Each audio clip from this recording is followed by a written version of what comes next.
How to fix TikTok unable to authorize, please try again in iPhone. First, go to your settings and open up Apple ID and click on Sign in and Security, which is the second option in the screen.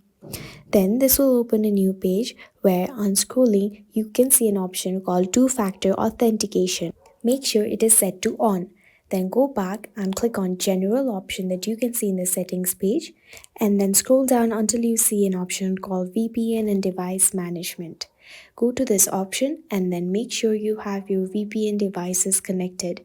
If you do not have the VPN devices connected, click on the button next to VPN status and then set it to connected option.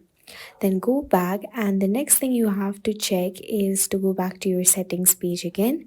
Click on general and here click on date and time option. Here make sure you have the set automatically option turned on. If you do not have it turned on, simply click on the button next to set automatically option and it will be turned on. After the date and time setting is checked, go back again and scroll up until you see the iPhone storage option and scroll down until you see the TikTok app.